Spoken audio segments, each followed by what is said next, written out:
Hi all, അടുത്തതായിട്ട് the world of game എന്ന ടോപ്പിക്കിലെ question and answers ആണ് ഡിസ്കസ് ചെയ്യുന്നത്. Observe the pictures. In both the children are engaged in games. What is the difference between them? നിങ്ങളോട് ആ figure നോക്കാനാണ് പറയുന്നത്. ഇവിടെ രണ്ട് ഫിഗേഴ്സ് തന്നിട്ടുണ്ട്. അപ്പം ഇതിൽ കുട്ടികൾ ഗെയിംസിൽ എൻഗേജ് ആയിട്ടുണ്ട്. രണ്ട് ടൈപ്പ് ഗെയിംസിലാണ് എൻഗേജ് ആയിട്ടുള്ളത്. ആ രണ്ട് ടൈപ്പ് ഗെയിംസും തമ്മിലുള്ള ഡിഫറൻസ് എന്താണെന്നാണ് നിങ്ങളോട് പറയാൻ പറഞ്ഞത്.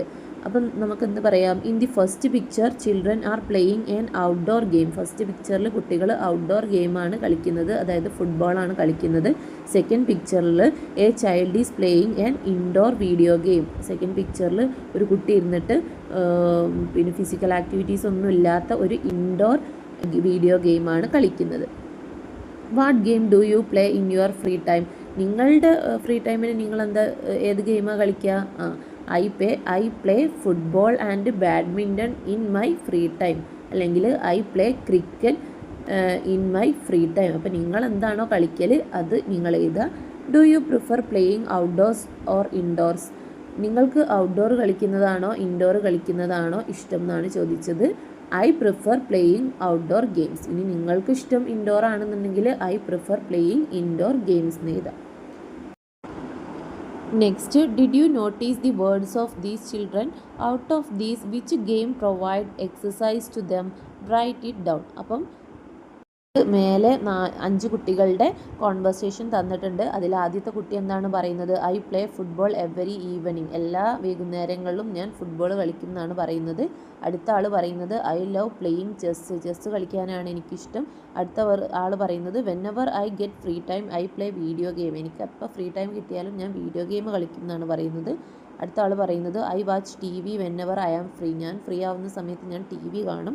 അടുത്തത് പറയാണ് there is a small pond near my house every day I swim for half an hour with my father. എൻ്റെ വീടിൻ്റെ അടുത്ത് ഒരു ചെറിയ കുളമുണ്ട്, ആ കുളത്തിൽ പോയിട്ട് ഞാൻ നീന്തും എന്നാണ് അടുത്ത ആൾ പറയുന്നത്.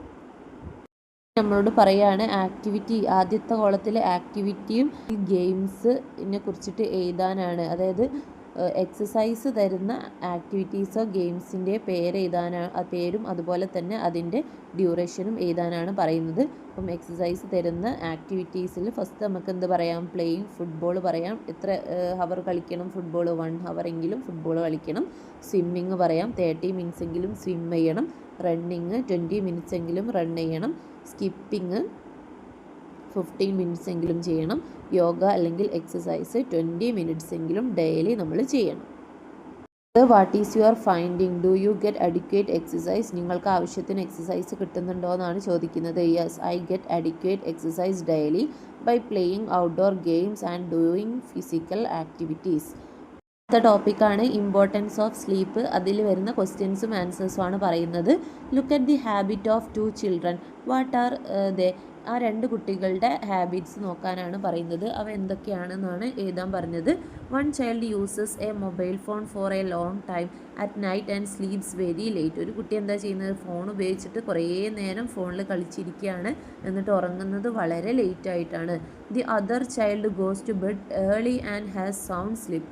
അടുത്ത കുട്ടി നേരത്തെ ബെഡിലേക്ക് പോയിട്ട് നല്ല സുഖമായിട്ട് ഉറങ്ങുകയാണ് ചെയ്യുന്നത്. Which of these is your habit? ഇതിൽ ഏതാണ് നിങ്ങളുടെ habit? I go to bed early and have sound sleep. എന്ത് ചെയ്യും? ഞാൻ നേരത്തെ ബെഡിൽ പോയി കിടന്നുറങ്ങും, എനിക്ക് നല്ല സമാധാനത്തോടുള്ള സ്ലീപ്പ് കിട്ടുന്നുണ്ട്. നിങ്ങൾ ഉറങ്ങലുണ്ട് എന്നുണ്ടെങ്കിൽ I go to bed early and have sound sleep എന്ന് എഴുതുക. Okay. What are the health issues caused by excessive use of mobile phone? അമിതമായിട്ടുള്ള മൊബൈൽ ഫോൺ ഉപയോഗം കാരണം എന്തൊക്കെ ആരോഗ്യ പ്രശ്നങ്ങളാണ് ഉണ്ടാവുക എന്നാണ് ചോദിക്കുന്നത്. Insufficient sleep, vision problem, screen addiction, anxiety, body weight gain, loss of appetite, fatigue, ഇതൊക്കെ ഉണ്ടാവും. ലോസ് ഓഫ് അപ്പറ്റൈറ്റ് എന്ന് പറഞ്ഞാൽ വിശപ്പില്ലായ്മ എന്നാണ്. ഫാറ്റിഗ് എന്ന് പറഞ്ഞാൽ ക്ഷീണം. ആൻസൈറ്റി എന്ന് പറഞ്ഞാൽ ഉത്കണ്ഠ. ബോഡി വെയ്റ്റ് ഗെയിൻ എന്ന് പറഞ്ഞാൽ എന്താണ്? തടി കൂടും. പിന്നെ സ്ക്രീൻ അഡിക്ഷൻ വരും. പിന്നെ വിഷൻ പ്രോബ്ലം എന്ന് പറഞ്ഞാൽ കാഴ്ചക്ക് പ്രശ്നം വരും. ആവശ്യത്തിന് ഉറക്കം കിട്ടാത്തതിനാണ് ഇൻസഫിഷ്യൻറ്റ് സ്ലീപ്പ് എന്ന് പറയുന്നത്. Don't you also use a mobile phone? നിങ്ങളും മൊബൈൽ ഫോൺ ഉപയോഗിക്കാറില്ലേ എന്നാണ് ചോദിക്കുന്നത്. Yes, I use a mobile phone. How long do you use a mobile phone daily? I use mobile phone for about 1 hour daily. അപ്പോൾ നിങ്ങൾ എത്രയാണോ ഉപയോഗിക്കൽ അത് നിങ്ങൾ പറയുക. I use mobile phone for about 30 minutes daily. അടുത്തത് what is benefit of sound sleep at night. രാത്രി കാലങ്ങളിൽ സമാധാനമായിട്ട് ഉറങ്ങാൻ പറ്റുന്നതിൻ്റെ ബെനിഫിറ്റ് എന്തൊക്കെയെന്നാണ് ചോദിക്കുന്നത്. The body get proper rest, cells repair their damage, muscle relax, breathe, heart rate and digestion slow down ആവും, important chemical reaction take place in the body. ഇതൊക്കെ നടക്കുന്നത് രാത്രി സമാധാനമായിട്ട് ഉറങ്ങുന്ന സമയത്താണ്. Sleeping during daytime is not a compensation for the loss of sleep at night. Why? രാത്രി നമുക്ക് നഷ്ടമായിട്ടുള്ള ഉറക്കം രാവിലെ ഉറങ്ങി തീർക്കുന്നത് രാത്രി ഉറക്കത്തിന് പകരമാവില്ല എന്നാണ് പറയുന്നത്. അതിന് കാരണം എന്താണെന്നാണ് ചോദിച്ചത്. Because many essential body process and hormone actions occur only at night. കാരണം എന്താണ്, നമ്മളുടെ ബോഡിയിൽ നടക്കുന്ന അത്യാവശ്യമായിട്ടുള്ള ചില പ്രോസസ്സുകളും അതുപോലെ തന്നെ ഹോർമോണിൻ്റെ പ്രവർത്തനങ്ങളൊക്കെ നൈറ്റിലാണ് നടക്കുന്നത്. Day time sleep cannot replace these night time function. Day ടൈമിൽ ഉറങ്ങിക്കഴിഞ്ഞാൽ ഈ രാത്രി നടക്കുന്ന പ്രവർത്തനങ്ങളൊന്നും നടക്കില്ല. Write down information related to your sleep. നിങ്ങളുടെ സ്ലീപ്പിനെ കുറിച്ചിട്ടുള്ള ഇൻഫർമേഷൻ എഴുതാനാണ് പറഞ്ഞത്.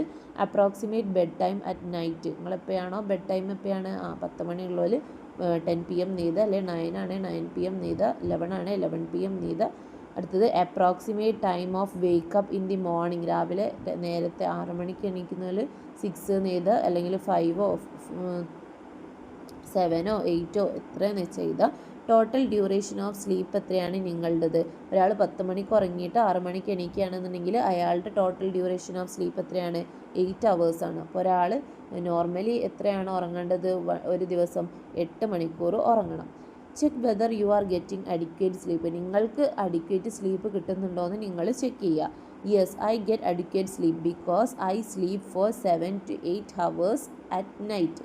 നിങ്ങൾക്ക് കിട്ടുന്നുണ്ടെന്നുണ്ടെങ്കിൽ നിങ്ങൾ ആൻസർ ഇങ്ങനെ ചെയ്താൽ yes, I get adequate sleep because I sleep for 7 to 8 hours at night. അടുത്തത് discuss the major health issues caused by changes in diet, exercise and sleep. Diet, exercise, സ്ലീപ്പൊക്കെ ചേഞ്ച് ചെയ്യുന്നതിനനുസരിച്ചിട്ട് നമ്മളുടെ ഹെൽത്തിലുണ്ടാവുന്ന എന്തൊക്കെ പ്രശ്നങ്ങളാണ് ഉണ്ടാവുക എന്നുള്ളതാണ് എഴുതാൻ പറഞ്ഞത്. Fatigue and tiredness, lack of concentration, obesity, anxiety and irritability, vision problem, digestive problem, weak immunity. ഇത്രയും കാര്യങ്ങൾ കറക്റ്റ് സമയത്ത് ഉറങ്ങിയിട്ടില്ലെങ്കിലും എക്സസൈസ് ചെയ്യുന്നില്ലെങ്കിലും നല്ല രീതിയിൽ ഡയറ്റ് ബാലൻസ് ചെയ്യുന്നില്ലെങ്കിലൊക്കെ നമുക്ക് വരാൻ ചാൻസുള്ള ഹെൽത്ത് ഇഷ്യൂസാണ്. അടുത്തത് ഡയബറ്റീസ് എന്നുള്ള ടോപ്പിക്കിലുള്ള ക്വസ്റ്റ്യൻസ് ആണ്. അപ്പോൾ ചോദിക്കുകയാണ് വാട്ട് ഈസ് ഡയബറ്റീസ്. എന്താണ് ഡയബറ്റീസ് എന്നാണ് ചോദിച്ചത്. ഡയബറ്റീസ് എന്ന് പറഞ്ഞാൽ എന്താണ്?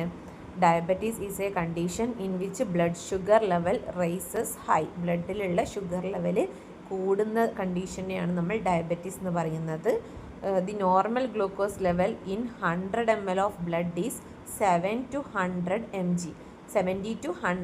അപ്പോൾ ഒരു 100 ml ബ്ലഡ് എടുത്തു കഴിഞ്ഞാൽ അതിൽ നോർമലി എത്ര ഗ്ലൂക്കോസ് ആണ് ഉണ്ടാവുക? 70 to 100 mg ആണ്. അപ്പോൾ 100-നേക്കാളും കൂടിക്കഴിഞ്ഞാൽ നമ്മൾ ആ ഒരു കണ്ടീഷനെ പറയുന്നതാണ് എന്ത്? ഡയബറ്റീസ്. അടുത്തത് what are the symptoms of diabetes. എന്താണ് ഡയബറ്റീസിൻ്റെ സിംറ്റംസ് എന്നാണ് ചോദിക്കുന്നത്. High apatite, frequent urination, delay in healing of wounds. മുറിവ് ഉണങ്ങാൻ സമയമെടുക്കും. എക്സ്ട്രീം തേഴ്സ്റ്റ്, അതിയായ ദാഹം, ഫാറ്റിഗ്, ക്ഷീണം. അടുത്തത് ഹൗ ഈസ് ഡയബറ്റീസ് ഡിറ്റക്റ്റഡ്. എങ്ങനെയാണ് ഡയബറ്റീസ് നമുക്ക് കണ്ടെത്താൻ പറ്റുക? Diabetes can be detected by testing blood and urine. ബ്ലഡും യൂറിനും ടെസ്റ്റ് ചെയ്താൽ നമുക്ക് ഡയബറ്റീസ് കണ്ടെത്താൻ പറ്റും. What happen if diabetes is not controlled. Diabetes control ചെയ്തില്ലെങ്കിൽ എന്തൊക്കെയാണ് സംഭവിക്കുക? It may lead to serious health problems such as stroke, kidney disease, poor vision, ഇതിലേക്കൊക്കെ ലീഡ് ചെയ്യും. How can diabetes be controlled. എങ്ങനെയാണ് ഡയബറ്റീസ് കൺട്രോൾ ചെയ്യാം? Exercise daily, control food and diet, avoid bad habits like smoking, alcoholism and substance use, check blood glucose level regularly. ഇങ്ങനെയൊക്കെ നമുക്ക് എന്ത് ചെയ്യാം? ഡയബറ്റീസിനെ control ചെയ്യാം.